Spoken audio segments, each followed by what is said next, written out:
Star Wars Echoes, the Children of Corellia. The Mos Eisley Cantina, once a chaotic cacophony of alien languages, bad music, and the occasional blaster shot, had become a morgue. The colorful scum of the galaxy, the pirates, thieves, and swindlers, were gone. All illegal aliens had been rounded up, stripped of their ships and their dignity, and restricted to their planets of origin. Space, the final frontier for freedom, was officially under Imperial lockdown. Han Solo sat in his usual booth, the same spot he'd sat when he'd met the old man and the young farmer from the wastes. He was alone now. He'd been that way for a while. Han stared into a glass of cloudy, sandpan moonshine. The Empire's new prohibition laws restricted the sale of anything stronger than Jawa juice, leaving backwater taverns like this to choke on toxic, locally distilled swill. He took a sip, grimacing as the liquid burned a bitter path down his throat. 3 years. It had been 3 years since he'd flown away from Yavin IV with his reward, ignoring the protests of his co-pilot, convinced he was doing the smart thing. By the time they'd reached the next system, it was all over the HoloNet. The destruction of Yavin IV was being broadcast across the entire galaxy. The Emperor's message was clear. The Rebel Alliance was dead. The footage had played on a loop for months. The Death Star, Tarkin's favorite toy, had fired a single shot. There was a flash of light, then nothing but dust. The kid from the desert, the princess, the hopes and dreams of a galaxy without tyranny had all perished in that one massive explosion. But the Empire hadn't stopped there.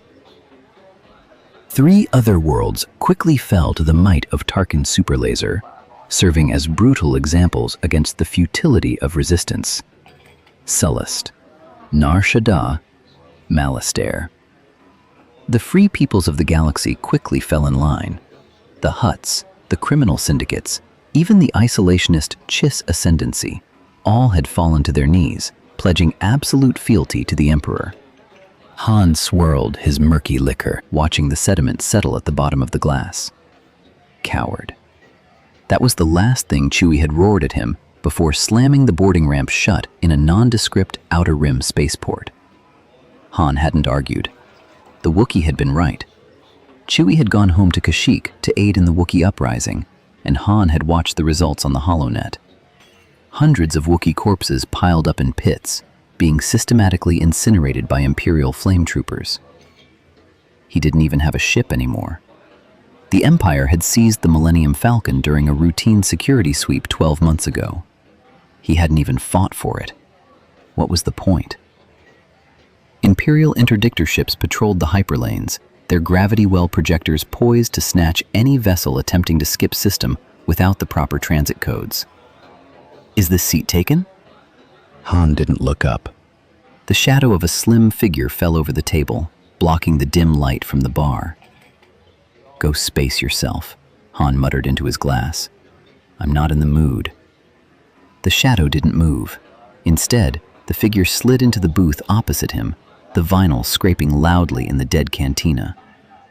Wedge Antilles looked like a ghost. The sharp confidence of the young pilot he'd met briefly on Yavin was gone. In his place sat a hollow-cheeked man in a greasy, oil-stained flight suit, his hair matted and overgrown.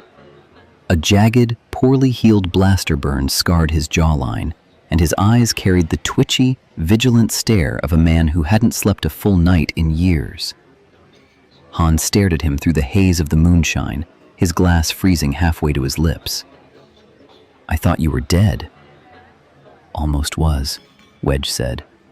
His voice was a low, raspy whisper, completely devoid of its old Corellian swagger.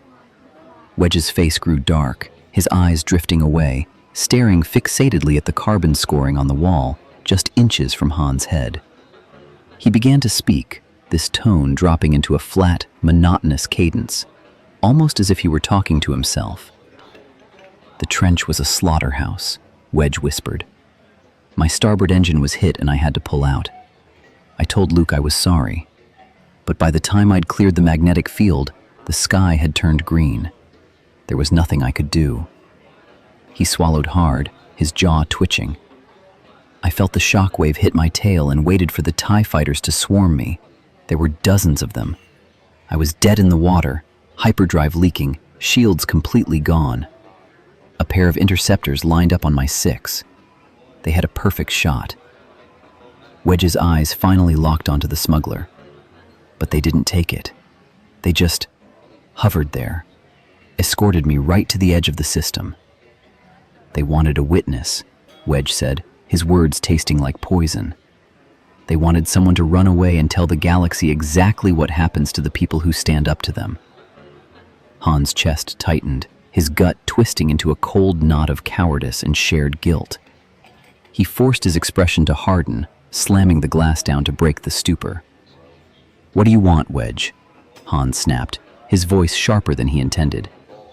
"I'm recruiting," Wedge said flatly. "Recruiting?" Han let out a dry, mocking laugh, gesturing vaguely to the empty, echoing bar. "The war is over. You lost."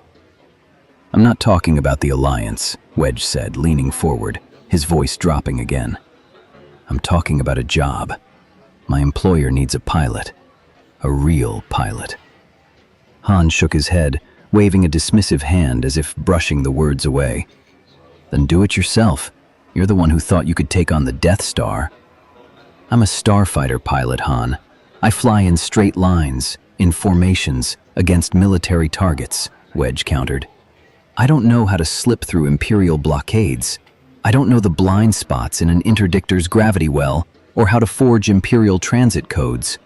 I don't know which officials take bribes, or how to charm my way through a customs check."